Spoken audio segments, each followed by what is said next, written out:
নমস্কাৰ, মোৰ নাম অৰিন্দম শৰ্মা।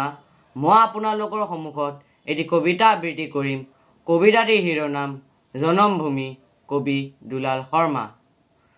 সুজলা সুফলা শস্য শ্যামলা, প্ৰেৰণাৰ উৎস মোৰ জনমভূমি। বিশ্বসভাত কীৰ্তি সাঁচি মিনতি জনাওঁ আইৰ চৰণ চুমি। ঠুনুক ঠানাক মাতেৰে শিকিলোঁ মাতৃমুখৰ স্নেহৰ বাণী। জীৱন পথৰ ৰচিলোঁ গীতি, কঁকালত বান্ধি টঙালি টানি। জনমভূমিৰ বায়ু পানী মাটি, দেহৰ প্ৰতিটো ৰন্ধ্ৰে ৰন্ধ্ৰে, ৰণুৱা ঘোঁৰাৰ ৰূপেৰে সাজি দিগ্বিজয়বীৰ প্ৰতিটো প্ৰান্তে।